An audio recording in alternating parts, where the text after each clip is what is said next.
bó tilẹ̀ jẹ́ pé ọ̀sẹ̀ kẹta la wà nínú ọdún 2025 tuntun yìí, ṣùgbọ́n wẹ́rẹ́wẹ́rẹ́ oṣù àkọ́kọ́ tí ń lọ sópin tó sì máa kù àkàsọ̀ ìyẹn oṣù bíi 11 tọdún yìí yóò tún fi parí.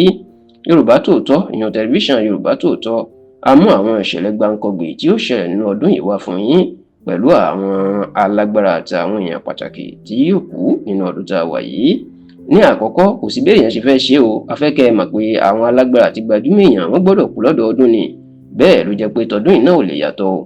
Bá a ṣe máa rí kó àwọn gbajúmọ̀ olóṣèlú, bẹ́ẹ̀ la máa rí kó àwọn gbajúmọ̀ òṣèré tàbí àwọn olórin, bẹ́ẹ̀ la tún máa rí kó àwọn adarí ẹ̀sìn àtàwọn ọba náà. Èyí lọ́pọ̀ àwọn alásọtẹ́lẹ̀ wa lórílẹ̀‐èdè Nàìjíríà náà máa mọ̀ tí wọn yóò wá lólúwa fi hàn àwọn pé àwọn alágbára kan yóò kú, bẹ́ẹ̀ ni wọn ní lè dárúkọ wọn, ṣùgbọ́n wọ́n ti mọ̀ wípé ó di dandan èèyàn tó gbajúmọ̀ ó gbọ́dọ̀ kú, tó sì jẹ́ pé ọdọọdún ènìyàn gbọ́dọ̀ kú tó gbajúmọ̀, títọdún yìí náà sì ní yàtọ̀. Lọ́dún yìí ara àwọn ìṣẹ̀lẹ̀ gbáǹkọ́gbè tí ó tún ṣẹlẹ̀ ó ní àtúntò òfin àti ètò ìkànìyàn. Ẹ rántí pé látọdún tó kọjá làwọn aṣòfin l'Àbújá láti bẹ̀rẹ̀ ìgbésẹ̀ láti ṣe àtúnṣe àti àtúntò sí àwọn òfin tá à ń lò ní Nàìjíríà. Bẹ́ẹ̀ ló ṣeé ṣe kí wọ́n gbé ìgbésẹ̀ ńlá lórí rẹ̀ lọ́dún yìí. Bákan náà ni wọ́n tún sọ̀rọ̀ lórí àtúnṣe sí òfin ètò ìdìbò tó sì ṣeé ṣe káwọn àyípadà kan kó dé bá lọ́dún yìí.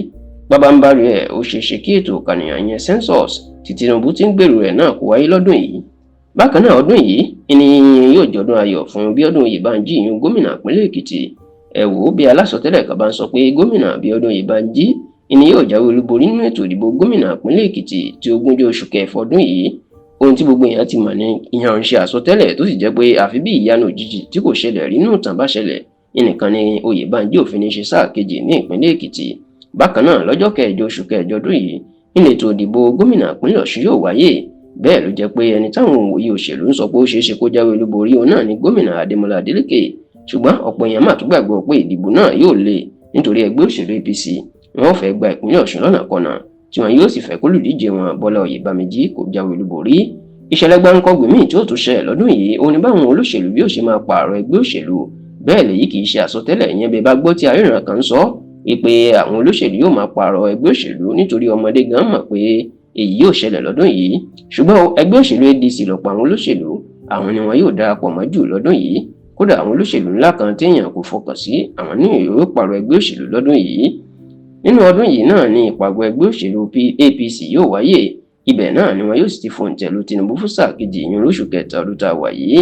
Lọ́nà ọdún tá a wà yìí ìṣẹ̀lẹ̀ gbáǹkọ́gbè míì tí ó tún ṣẹlẹ̀ ó ní pé àjọ EFCC ìyẹn Economic Financial Crime Commission tó jẹ́ àjọ tó ń rí sí jẹgúdújẹrá àti ìṣòwò olùbáṣubàṣu Nàìjíríà wọn yóò gbé àwọn èèyàn ńlá kan lórílẹ̀‐èdè Nàìjíríà pàápàá àwọn tó jẹ́ alátakò ẹgbẹ́ òṣèlú APC àti ààrẹ Bọ́lá Ahmed Tinubu fún ẹ̀sùn jẹgúdújẹrá.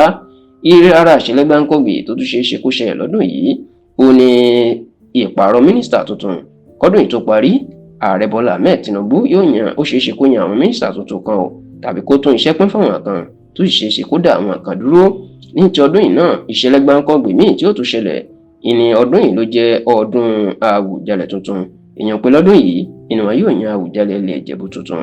Bákan náà ọdún yìí ìní ìṣẹ̀lẹ̀ míì tí ó tún ṣẹlẹ̀ ìní ètò ìdìbò abẹ́lé ẹgbẹ́ òṣèlú ADC ìní ò wáyé tó sì jẹ́ pé ọdún yìí ìní gbogbo èèyàn yóò mọ ẹni tí yóò jẹ́ olùdíje fún ipò ààrẹ ti ẹgbẹ́ òṣèlú African Democratic Congress ADC láàrin Alhaji Atiku Abubakar àti Peter Obi.